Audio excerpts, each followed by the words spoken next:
I thought my marriage was unbreakable.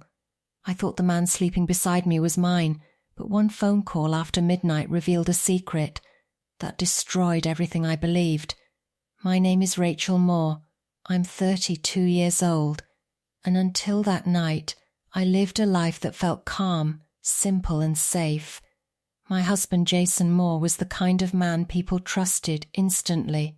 Soft smile, gentle voice, always polite, the type of husband who brought flowers home just because, the type of man you'd never suspect. We lived in a small house outside the city with a little garden full of roses. I worked part-time at the local library. I loved quiet places. I loved routines. I loved peace. Jason worked for a corporate company downtown. His job required travel. Sometimes 2 days, sometimes a week. I missed him when he was away. But I never worried.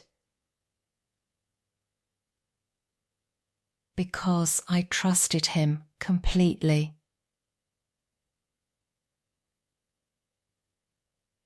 That Friday night started like any other. Jason was already asleep. I was sitting up in bed, reading under a small lamp, listening to the rain tapping softly against the window. Everything felt normal, safe. Then his phone rang. I frowned. It was almost midnight. Jason's office never called that late unless something was seriously wrong. The phone buzzed again and again. Jason didn't move. He looked exhausted, and I didn't want to wake him, so I reached over and picked up the phone. Unknown number. I hesitated, then answered. Hello? I whispered. Silence. For a moment I thought no one was there. Then a woman's voice, shaking, crying. Jason, she whispered, is that you? My heart skipped. No, I said slowly. This is his wife, Rachel. He's sleeping. Is something wrong? There was a pause. Then the woman gasped. His wife? Her voice cracked. I need to talk to him, she said urgently. Please, it's our son. He's burning up with fever. He collapsed. The doctor says we need to go to the hospital now. I froze. Our son? My breath caught. I'm sorry, what did you say? Our son, she sobbed. Ethan, please wake him up. He needs his father. My hands began to tremble. We don't have children, I whispered. I think you have the wrong number. No, she said firmly through tears. This is Jason Moore's phone, my husband, my husband. The words echoed like thunder in my mind. I couldn't breathe. I ended the call. The room suddenly felt too small, too quiet. Jason was still asleep beside me, peaceful, unaware, or pretending. I stared at him like I was seeing him for the first time. Who are you? I sat there for what felt like hours. Every memory replayed differently. Every work trip, every late-night call he took in another room, every time he came home tired. I always thought it was stress. Now I wondered if he was coming home from another life. Jason, I whispered. No response. Jason, I said louder. He stirred, opened his eyes slowly. Rachel, what's wrong? My voice shook. Your phone rang. His face tightened slightly. Who was it? It was a woman, I said carefully. His breathing changed. She said she's your wife. Jason froze. She said you have a son. The colour drained from his face. He sat up, silent. I swallowed hard. Who is Ethan? I asked. He didn't answer. Who is she? Still nothing. My voice rose. Jason, who is she? His shoulders dropped like something inside him finally broke. I never wanted you to find out like this, he whispered. The room spun. Find out what? I asked, even though my heart already knew. His voice was barely audible. I have another family. The world stopped. I stared at him, waiting for him to laugh, to tell me it was a joke, but his eyes were full of guilt. Tears, truth. I met her years ago, he said quietly. Before I met you. It was complicated. Complicated? I repeated, my voice sharp. You have a wife and a child, Jason. That's not complicated, that's betrayal. He covered his face. I panicked, he whispered. She got pregnant. I didn't know what to do. I sent money. I visited sometimes. I thought I could keep it separate. I felt sick, so she doesn't know about me. He shook his head. She thinks my job requires constant travel.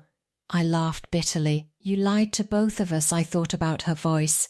The fear, the desperation, her sick child, calling for a husband who was never fully hers. And I realized I wasn't the only victim. I stood up, trembling. You need to go, I said. Jason looked up. What? Your son is sick, I said, my voice breaking. He needs his father. Rachel, please.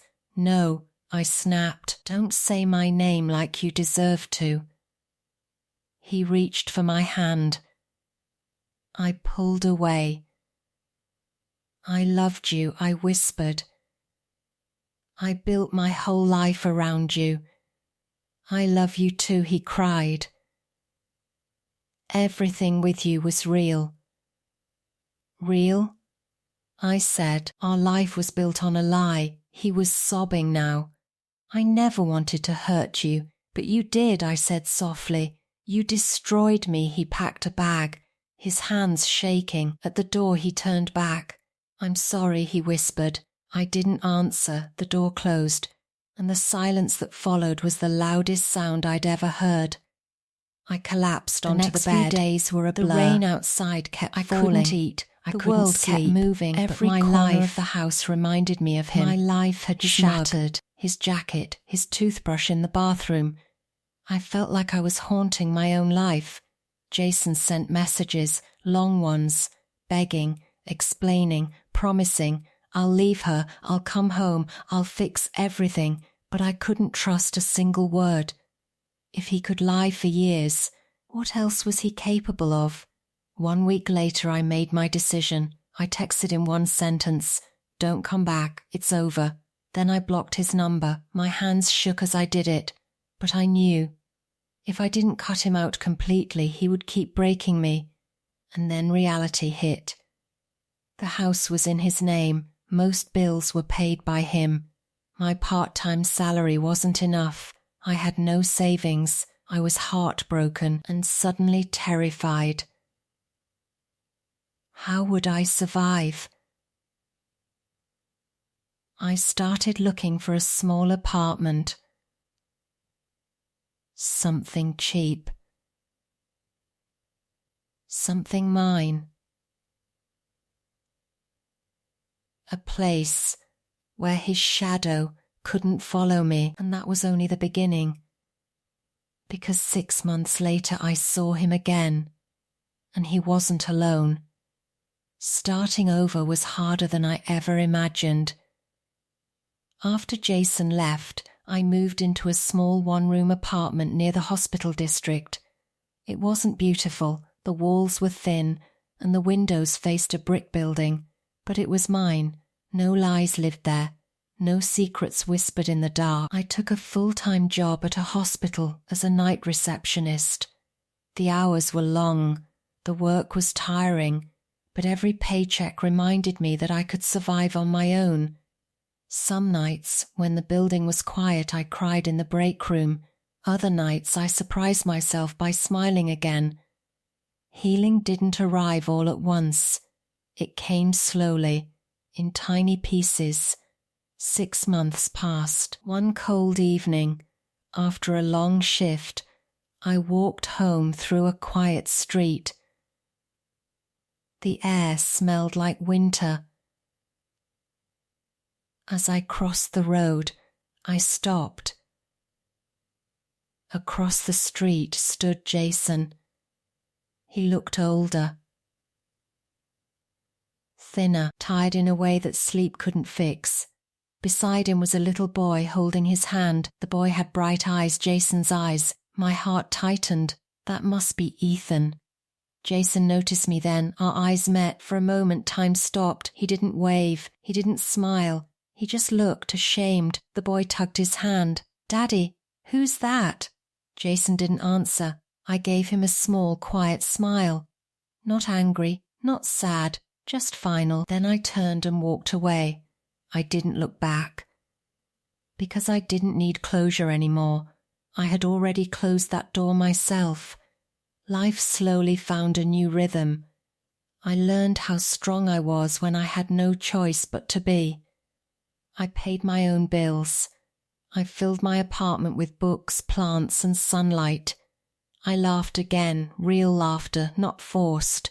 I stopped blaming myself. Jason didn't betray me because I wasn't enough. He betrayed me because he was broken. And that truth set me free. One afternoon, a letter arrived from a lawyer. The divorce was final. No drama, no fight, just ink on paper. I signed it calmly. I felt nothing but relief. Sometimes people ask me if I still believe in love. I do. But I believe in a different kind of love now. A love that doesn't lie. A love that doesn't divide itself in half. A love that shows up when it matters. And most importantly, I believe in loving myself first. If you're listening to this while your heart feels heavy, remember this. Someone else's betrayal does not define your worth. Their lies do not make you foolish. Your ability to walk away makes you brave. Healing isn't about forgetting. It's about choosing peace over pain. And sometimes the strongest thing you can do is let go. If this story touched your heart, please like, share, comment, and subscribe to my channel. Your support helps more learners heal, grow, and learn through stories. You are stronger than you think, and your new beginning may already be waiting.